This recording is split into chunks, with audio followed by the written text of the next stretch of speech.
आप सभी को जय मसीह की। स्वागत है आपका हमारे YouTube चैनल पर। क्या आपने कभी सुना है कि ऐसा व्यक्ति जो मसीह के अनुयायियों का घोर विरोधी था, वो उनका सबसे बड़ा प्रचारक बन गया? क्या ऐसा संभव है कि एक क्रूर हृदय वाला व्यक्ति अचानक इतना परिवर्तित हो जाए कि उसकी कहानी पूरी दुनिया के लिए प्रेरणा बन जाए? ये कहानी है संत पौलुस की, जिसका नाम कभी शाऊल था, जो मसीहियों का दुश्मन था। लेकिन एक रहस्यमय रोशनी और एक दिव्य आवाज ने उनके जीवन को ऐसा मोड़ दिया कि वह पूरी दुनिया में मसीह के संदेश के वाहक बन गए। इस वीडियो में हम आपको लेकर चलेंगे उस रहस्यमय यात्रा पर, जहां एक व्यक्ति का हृदय परिवर्तन पूरी मानवता के लिए प्रेरणा बन गया। आप इस कहानी के हर मोड़ पर चकित और प्रेरित होंगे, इसीलिए वीडियो के अंत तक हमारे साथ बने रहिए, क्योंकि यह केवल एक कहानी नहीं है, यह आपके जीवन को बदलने वाला संदेश है।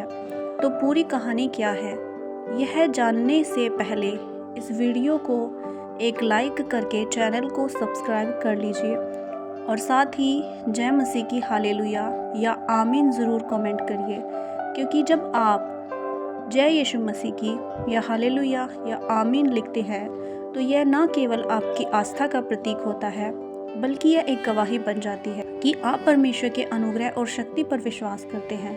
तो चलिए वीडियो को शुरू करते हैं। संत पौलुस का असली नाम शाऊल था। वह तरसुस का रहने वाला था, जो उस समय के रोमन साम्राज्य का एक महत्वपूर्ण शहर था।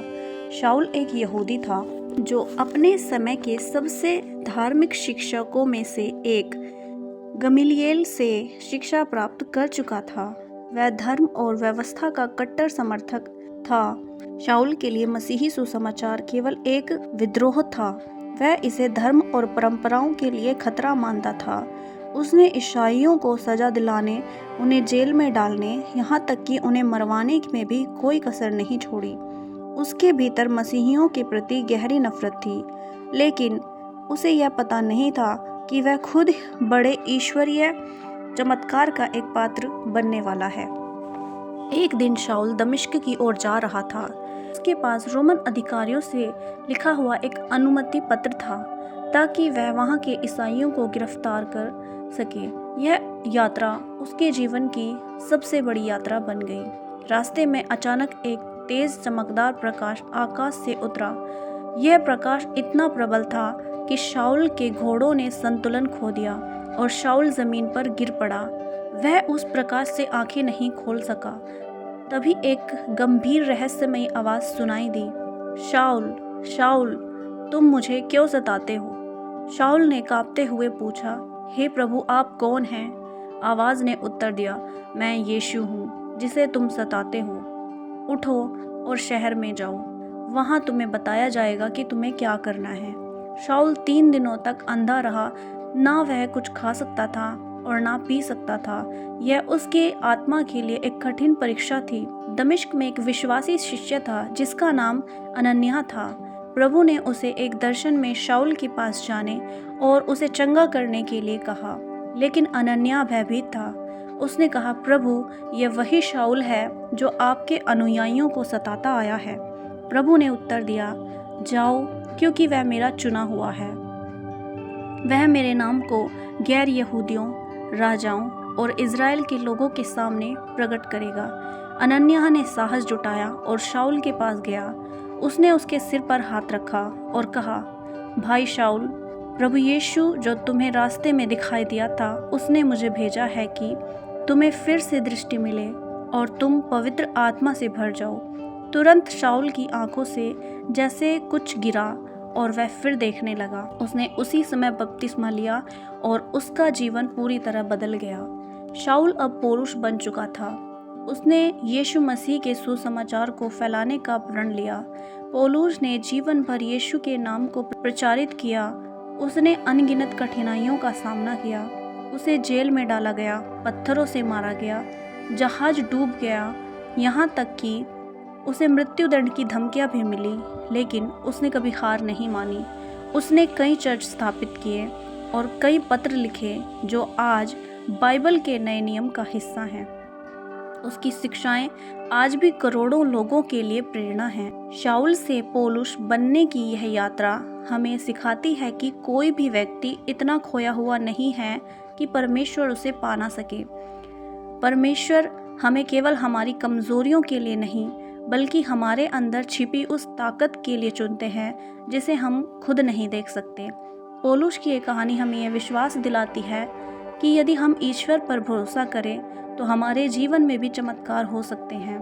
तो क्या आप अपने जीवन में ईश्वर के इस प्रकाश को देखने के लिए तैयार हैं? पौलुस के जीवन का यह नया चरण केवल शुरुआत थी। उसका पूरा जीवन अब प्रभु यीशु के संदेश को फैलाने और दुनिया के हर कोने में सुसमाचार पहुंचाने के लिए समर्पित हो गया। लेकिन ये राह आसान नहीं थी। जब पौलुस ने दमिश्क में यीशु मसीह का प्रचार करना शुरू किया तो लोग चकित रह गए। यह वही शाऊल था, कुछ समय पहले ईसाइयों का विरोधी था और अब वह यीशु का प्रचार कर रहा था। यह परिवर्तन वहाँ के यहूदी धर्म गुरुओं के लिए असहनीय था। उन्होंने उसे मारने की योजना बनाई। शहर के फाटकों पर पहरा बैठा दिया गया ताकि पौलुस भाग ना सके। लेकिन उसके शिष्यों ने रात में उसे एक बड़ी टोकरी में बैठाकर शहर की दीवार से नीचे उतार दिया। पौलुस ने यह जोखिम भरा कदम उठाया क्योंकि उसे यह एहसास हो गया था कि उसकी जान को खतरा है। लेकिन प्रभु ने उसे हर बार बचाने का मार्ग प्रदान किया। दमिश्क से बचकर पौलुस यरूशलेम गया, लेकिन वहाँ के मसीही शिष्यों ने भी उस पर विश्वास करने को तैयार नहीं हुए। वे डरते थे कि ये वही शाऊल है जिसने उनके भाइयों को सताया था। तभी बरनबास नामक एक शिष्य ने पौलुस की सिफारिश की।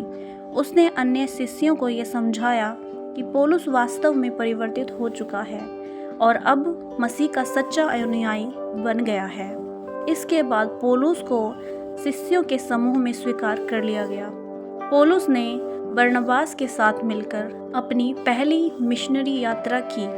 हर शहर में पौलुस ने सभाओं में जाकर यीशु के सुसमाचार का प्रचार किया। लेकिन इस यात्रा में भी पौलुस को भारी विरोध का सामना करना पड़ा। एक बार तो उसके विरोधियों ने उसे पत्थरों से मारकर शहर से बाहर फेंक दिया, यह सोचकर कि वह मर चुका है। लेकिन प्रभु ने उसे जीवित रखा।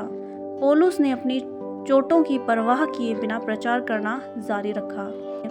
उन्होंने वहां सुसमाचार सुनाना शुरू किया। वहां एक व्यक्ति था जो जन्म से अपाहिज था।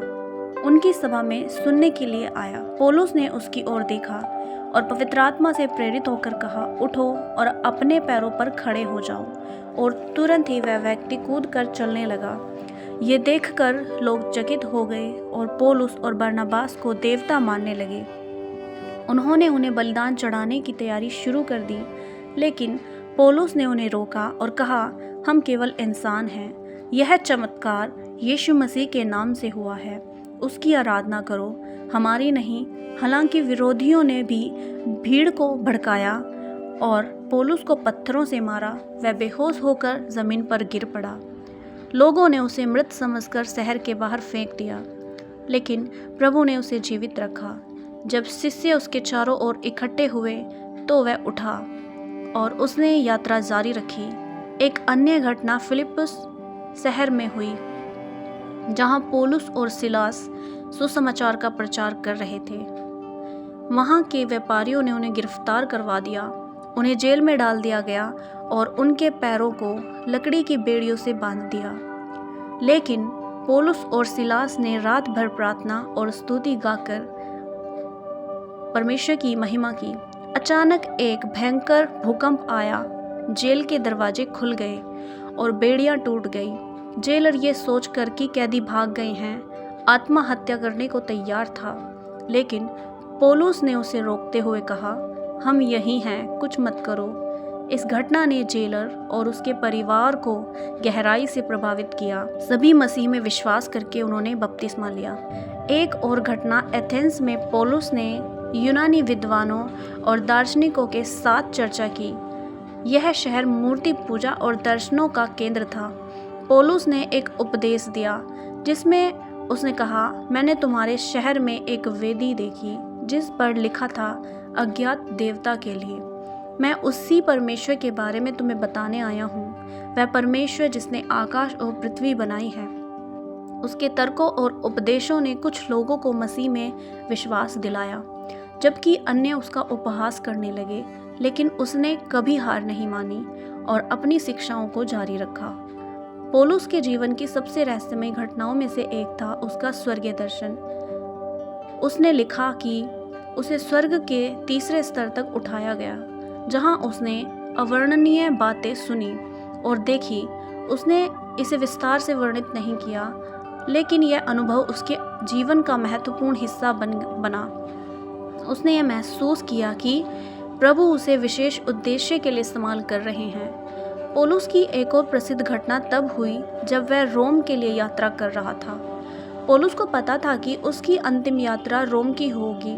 रोम में जाकर वह राजा के समक्ष सुसमाचार प्रचार करना चाहता था। रोम जाने के दौरान पौलुस जिस जहाज पर था वह समुद्र में एक भयंकर तूफान में फंस गया। 14 दिनों तक यात्री भूखे प्यासे संघर्ष करते रहे। पौलुस ने उनके साथ प्रार्थना की और उन्हें विश्वास दिलाया कि प्रभु उन्हें बचाएंगे। तूफान के बाद जहाज एक द्वीप पर टूटकर रुक गया। यह द्वीप माल्टा था। वहाँ भी एक चमत्कार हुआ। जब पौलुस लकड़ी इकट्ठा कर रहा था तो एक जहरीले सांप ने उसे काट लिया, लेकिन उसे कुछ भी नहीं हुआ। यह देखकर वहाँ के लोगों ने उसे एक दिव्य व्यक्ति माना।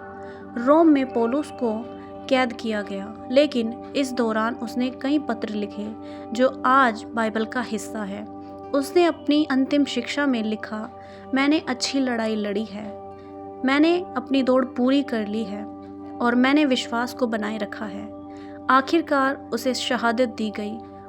कहा जाता है कि रोम में सम्राट नीरो के शासनकाल में उसे सिर काटकर मार दिया गया। पौलुस की कहानी केवल एक व्यक्ति के परिवर्तन की कहानी नहीं है, बल्कि यह हमें सिखाती है कि ईश्वर का प्रकाश कितना शक्तिशाली है। यह कहानी हमें प्रेरित करती है कि अंधकार चाहे कितना भी घना क्यों न हो, ईश्वर का प्रेम हमें हर स्थिति से बाहर निकाल सकता है। क्या हम भी पौलुस की तरह अपनी कमजोरियों को ताकत में बदलने के लिए तैयार हैं? क्या हम अपने जीवन में ईश्वर के बुलावे को सुन सकते हैं? प्रियो, पौलुस की ये कहानी हमें सिखाती है कि हर व्यक्ति की कहानी ईश्वर के लिए विशेष होती है। चाहे आप कितने भी गहरे अंधकार में हो, प्रभु आपको नए मार्ग दिखा सकता है। पौलुस की कहानी हमें सिखाती है कि कोई भी इतना पापी या बुरा नहीं हो सकता कि ईश्वर उसे बदल ना सके। प्रभु का प्रेम और अनुग्रह हर अंधकार को प्रकाश में बदलने की शक्ति रखता है। पौलुस ने अपने जीवन को उद्देश्य के लिए समर्पित किया। उनकी शिक्षाओं ने दुनिया को बदल दिया। आज हमें खुद से पूछने की ज़रूरत है, क्या हम भी उस आह्वान को सुन सकते हैं जो ईश्वर हमारे लिए कर रहा है? याद रखें, परिवर्तन केवल एक क्षण की बात है। जैसे पौलुस ने अपने अतीत को पीछे छोड़कर मसीह को अपनाया, वैसे ही हम भी अपने जीवन में इस प्रकाश को स्वीकार कर सकते हैं। आप सभी का धन्यवाद इस कहानी को सुनने और इसे अपने पूरे दिल से महसूस करने के लिए। अगर आपको ये कहानी प्रेरणादायक लगी हो और आपने इससे कुछ नया सीखा हो तो इस वीडियो को अपने परिवार के साथ शेयर ज़रूर करें। अगर आप ऐसी और भी कहानियाँ और संदेश सुनना चाहते हैं तो हमारे YouTube चैनल सब्सक्राइब करें।